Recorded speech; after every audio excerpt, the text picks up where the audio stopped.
एक बार की बात है, गांव में एक पवित्र व्यक्ति रहता था।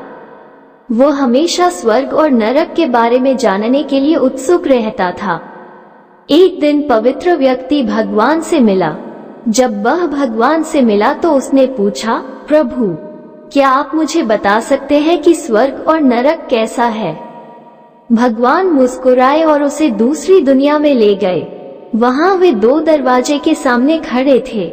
भगवान ने उसे जाने के लिए कहा और प्रत्येक दरवाजे के अंदर खुद जाकर देखने के लिए कहा।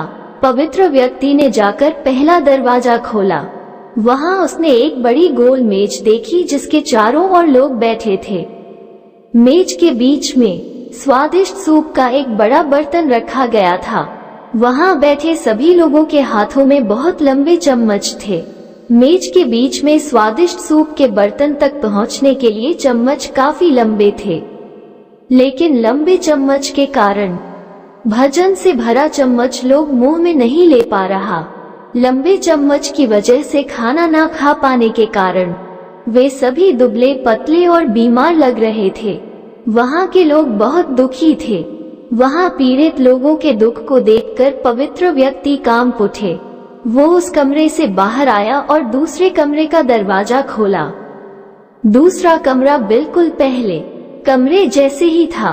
बड़ी गोल मेज और उसके बीच में एक स्वादिष्ट सूप का बर्तन। वहां बैठे सभी लोगों के हाथों में लंबे चम्मच था, लेकिन यहाँ के लोग स्वस्थ थे।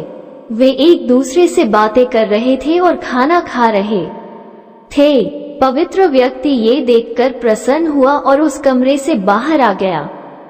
फिर पवित्र व्यक्ति भगवान के पास गया और कहा, मुझे समझ नहीं आया कि दोनों कमरे एक ही जैसा है। फिर भी एक कमरा दुख से भरा है और दूसरा सुख से भरा है। भगवान ने उसे समझाया, आपने देखा कि लंबे चम्मच दूसरे को खिलाने के लिए ठीक ठाक है, लेकिन खुद को खिलाने के लिए ठीक नहीं है। आप जिस कमरे में पहले गए थे वो नरक था। वहां के लोग लालची हैं और केवल अपने बारे में सोचते हैं, दूसरे की मदद नहीं करना चाहते हैं, जिसके कारण वे अपना पेट नहीं भर पा रहे हैं और दुख झेल रहे हैं। और दूसरा कमरा स्वर्ग था। यह उन लोगों से भरा है जो एक दूसरे की परवाह करते हैं और प्यार करते हैं, एक दूसरे को उन लंबे चम्मच से खिलाते हैं जिससे वे स्वस्थ और सुखी रहते हैं।